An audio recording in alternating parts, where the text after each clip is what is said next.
Patrick Loiseau. Merci, Monsieur le Président.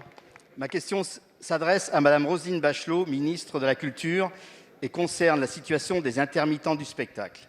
Madame la ministre, j'ai rencontré à plusieurs reprises, à leur invitation et de manière constructive, des intermittents du spectacle de ma circonscription. La réouverture et le calendrier de reprise annoncé par le Président de la République le 29 avril dernier permettent de donner des perspectives et beaucoup d'espoir. Et tout le monde sait que vous êtes, Madame la ministre, très mobilisée sur le sujet. Les professionnels sont en partie rassurés par ces annonces, mais les intermittents du spectacle restent inquiets sur leur situation et leurs mesures de protection les concernant. Pour éviter que ces derniers ne se retrouvent sans ressources, le gouvernement a mis en place le dispositif d'année blanche jusqu'au 31 août 2021. C'était une mesure forte qui a permis de les protéger ces derniers mois. Malgré ces avancées, la reprise sera progressive et ils craignent de reprendre totalement leur activité dans les semaines à venir. Ils militent, vous le savez, pour la prolongation de cette année blanche.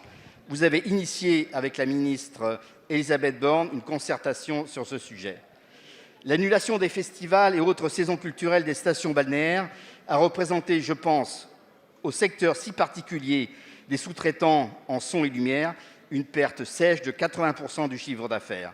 Or, la saison touristique et culturelle vendéenne représente 37 000 emplois directs et indirects qui dégagent, lors d'une année normale, plus de 2 milliards d'euros.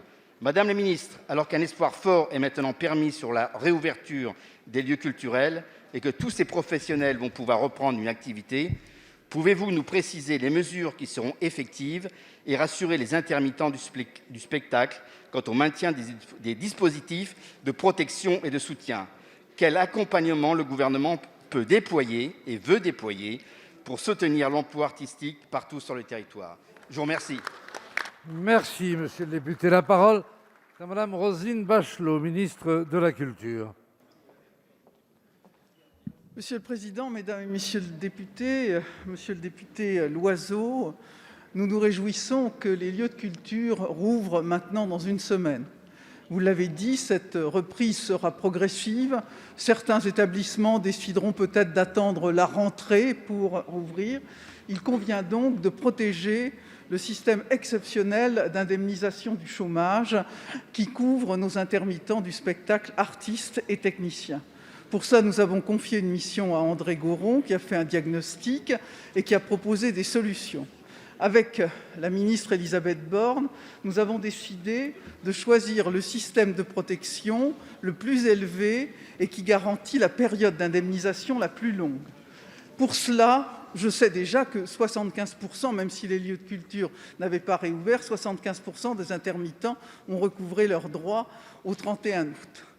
Donc, d'abord, prolongation de l'année blanche jusqu'au 31 décembre 2021. Ça, c'est très important.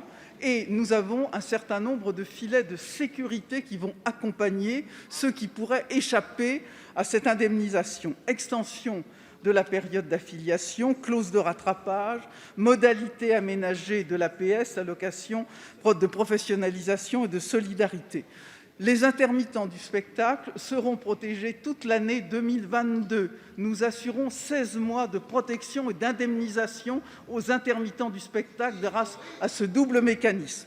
Un effort particulier va être fait en faveur des jeunes. À partir du 1er septembre, abaissement à 338 heures au lieu de 507 heures du seuil d'accès à l'intermittence, des outils de rapprochement des jeunes artistes et techniciens avec le système « Un jeune, une solution », et puis des mesures sur l'emploi artistique, 30 millions supplémentaires par rapport aux mesures déjà mises en place, l'aide au paiement des cotisations par le GUSO, renforcement des aides dans le cadre du GIP Café Culture, renforcement des aides aux petites salles dans le cadre du fonds PEPS, et puis le maintien des indemnités journalières, indemnités et maladies, même à ceux qui n'auraient pas de droits. Merci, Madame la Ministre.